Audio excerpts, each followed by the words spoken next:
I've heard talk, including in Congress, that Secretary DIZON and his team have connections with DPWH contractors, and that certain members of Secretary DIZON's teams are, in fact, contractors. Una po sa lahat, nandito po ako dahil trabaho ko na gawin ang lahat para sa distrito, tulad ng ibang mga kongresista.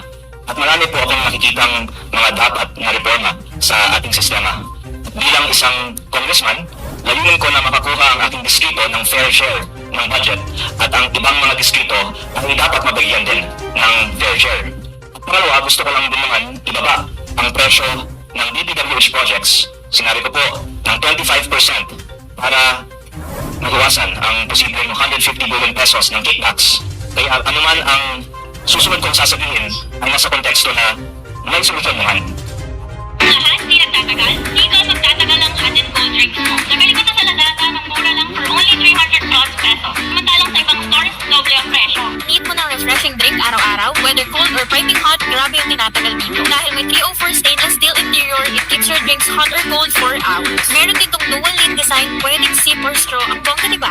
May flexible soft handle, so madali siyang hawakan at madaling bitbitin. Lagi ko ito ginagamit especially sa office. Ang bongga rin kasi perfect fit siya sa car cup holder. Thanks to Lazada subsidies, nakuha ko to in the lowest price. If this is the top you're looking for, click the link below and shop on Lazada. Advanced na ang mga scammers ngayon. Gumagamit sila ng military-grade equipment gaya ng MC Catcher para mangloko. Ang MC Catcher ay ginagamit ng scammers para magaya ang signal na isang tunay na cell tower. Pag kumonekta ang phone mo sa signal ng MC Catcher, makakapag-send ng scammers ng spoofing SMS.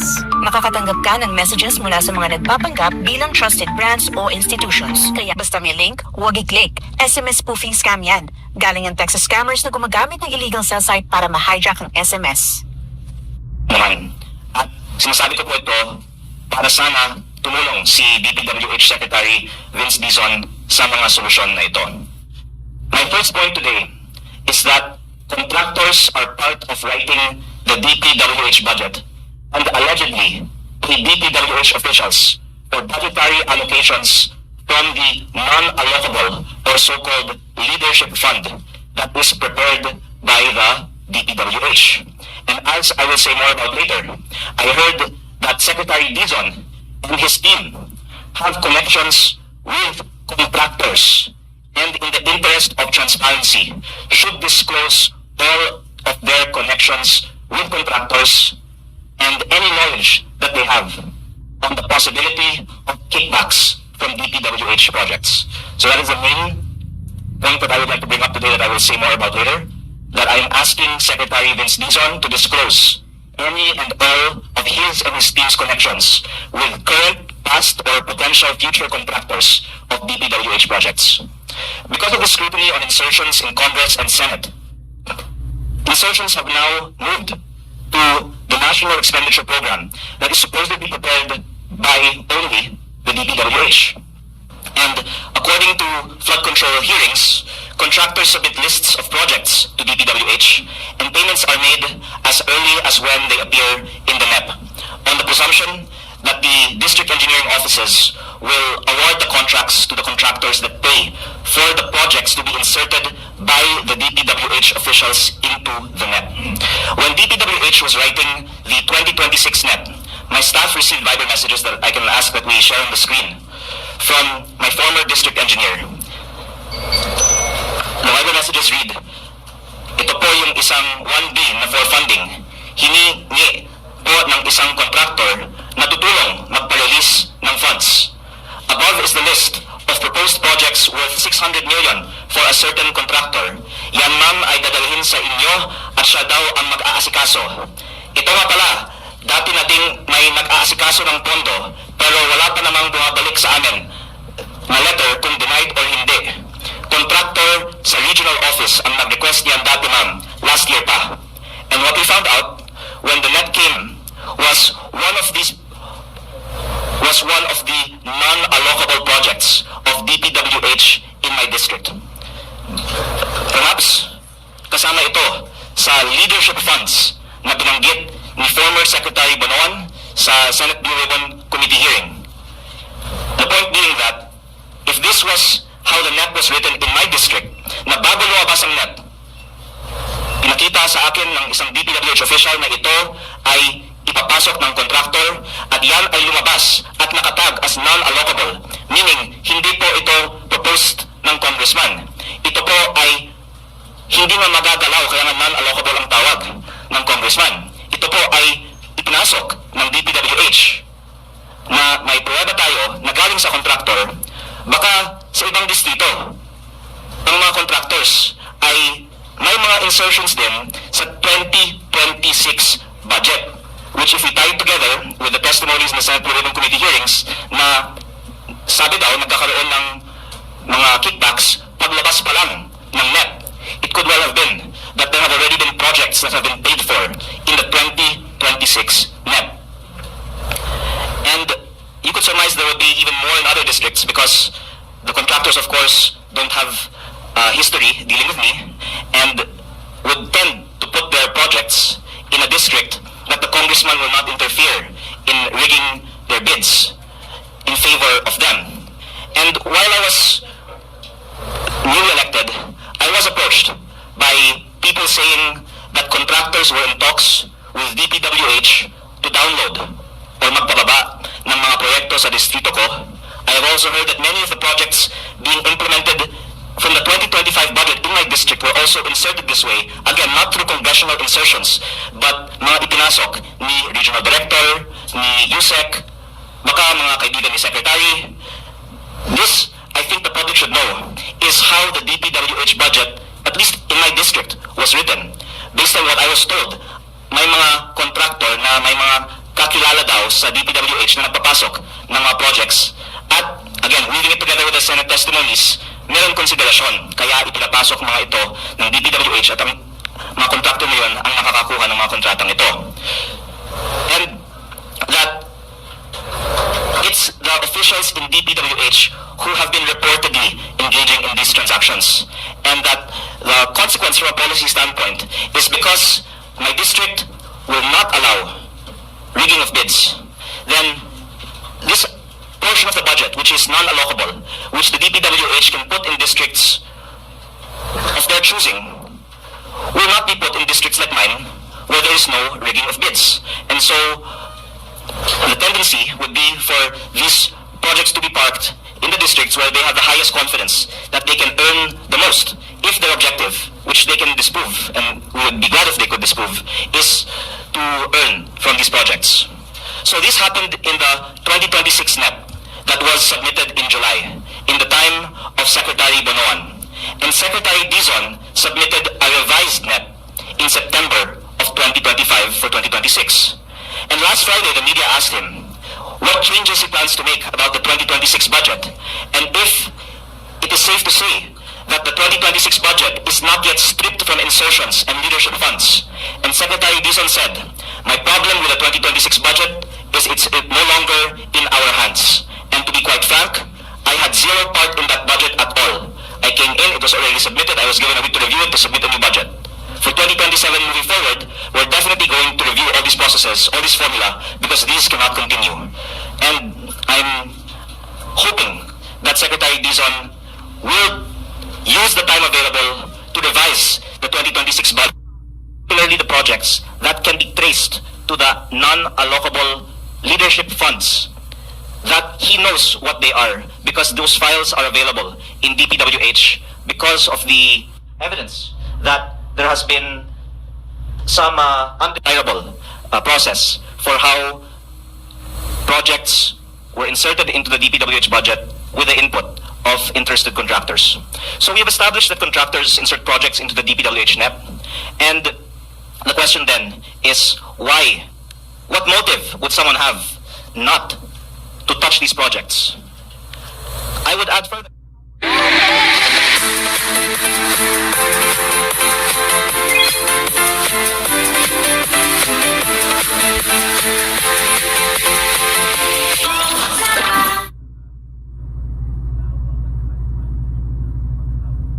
Panalo talaga mag-shopping sa YouTube. Ha? Paano? Just click on the tagged Shopee products in YouTube videos and check out exclusive vouchers on Shopee. Ang galing! Shop now with YouTube shopping vouchers.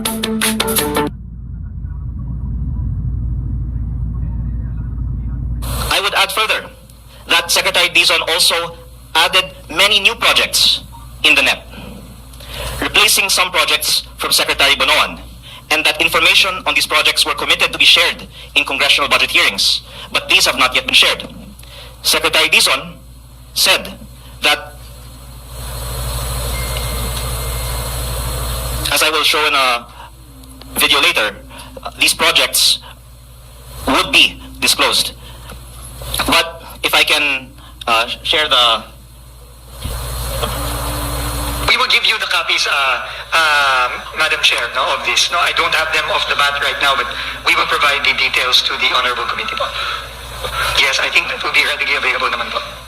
Just to make it very clear, breakdown per legislative district for the 2024 General Appropriations Act, the 2025 General Appropriations Act, and the current submission for the 2026 National Expenditure Program per legislative district. We will comply, Madam Chair, according to our staff po.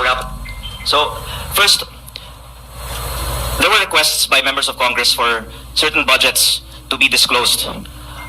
What the past budgets of Secretary Bonoan were, and what the new budget, including that proposed by Secretary DIZON, were. And these are actually derivable from the publicly available data. But for some reason, even after these are publicly committed that they would be shared, they have not yet been shared. And would be very important, actually, for members of Congress to see if the budget was equitably distributed, and if there is a large allocation in some places, and if we can also see the data on if there was a non-allocable and who is the proponent of those non-allocable projects, then the public could help in scrutinizing if there is some potential interest by some parties for certain projects. And I actually have here the data that was requested by some members of Congress. And again, they have this data. They have given me this data before. Others can also derive this data, and others can also derive it without needing any special processing. So it's curious why they're not sharing at least the data on the budget per legislative district. I believe the Senate budget hearing of DPWH is next Monday, and I don't want to be the one that shares this data. I'm asking that before further deliberations on the DPWH budget, Secretary DIZON will do what he said he would do and share this publicly available derivable data on the budget per legislative district. But that beyond that, he also share the data on what is allocable and non-allocable in each district's budget, because as was seen in the slide on the screen earlier, each congressman is told what projects in his district are allocable, meaning he can amend them, and what projects are non-allocable, which, again, I'm putting the spotlight on, is what DPWH has control over and should actually be subject to more scrutiny. And again, the question is, why is there lack of transparency on sharing of this data? Perhaps because when this data is shared, along with who are the proponents for certain projects, then the public will have more leads on potential issues on those given projects. And again, it's an open secret that there is lobbying, or one can say more generously, that there are proposals for the benefit of districts by politicians. None of us, of course, will deny this, because that's what each elected representative tries to do for their constituents, to try and bring in projects for their district. For some reason, though, the DPWH denies that politicians make proposals that are accepted in the NEP, even though former DPWH officials admit it, but that, at least if we can play this part of the video, the last part of the video. We will give you the copies, The last part. Madam. I'm just an ordinary office girl. Work and home every day. My biggest wish? Getting paid and no work. He, our company CEO, powerful and decisive.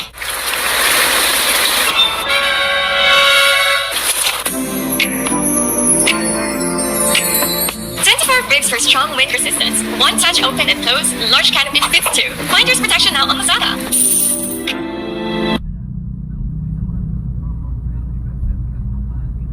Loan up na up to 25,000 pesos ang pwedeng mahiram?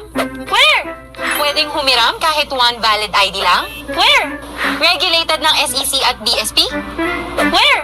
May 4.7 star rating sa Google Play Store at 8 million customers? Where? Respects your privacy. Hindi kumukontak ng family and friends? Where? 5 minutes lang ang application process? Where? Lahat yan ay nasa Tala app. Download Tala now on Google. Appropriations Act is National Expenditure Program per register. In this last response, there's a denial. According to our staff po, wala po silang alam, no? Na mayroong ganong mga proyekto. So again, there has been a denial that politicians submit projects into the NEP, because maybe if they admit it, then they'll have to reveal who is the proponent of these projects in the NEP. But if there's so much scrutiny on insertions in Congress, we should be even more closely examining insertions in the NEP, because doing so might be for some purpose to avoid scrutiny in Congress. And again, even members of Congress don't deny that they try and do this for their own district. As I said in my prefatory speech, it is my job to bring in projects for my district. So it's just in our interest to propose that our district be given more support by the national government. What we're asking for is transparency on the requests that were approved, and then once we see that data, then there could be more scrutiny on why those particular requests were approved. So, moving on, the question is, what is the potential motive for someone not to disclose all this data? I mentioned earlier that Secretary DIZON's NEP added many new projects. You can see that there was a reduction in the flood control budget of Secretary Bonoan to Secretary DIZON, of course, by a very big amount. But there was additions in asset preservation and also in multi-purpose buildings in a total amount of around 75 billion pesos that was also raised by other members of Congress. Perhaps those were erratas of certain members of Congress, but it would also be helpful if Secretary DIZON could give a breakdown between the July NEP of Secretary Bonoan and the September NEP of Secretary DIZON. What are the changes, and if he could kindly explain the changes between the two NEPs. So, to go to the main point, as to the potential underlying undercurrent for all this, I've heard talk, including in Congress, that Secretary DIZON and his team have connections with DPWH contractors, and that certain members of Secretary DIZON's teams are, in fact, contractors. I am not the authority on this subject, but I think that it would be good to give Secretary DIZON the opportunity to explain. Of course, everyone knows people. So to say that Secretary DIZON knows DPWH contractors is not to say that there's anything inappropriate happening.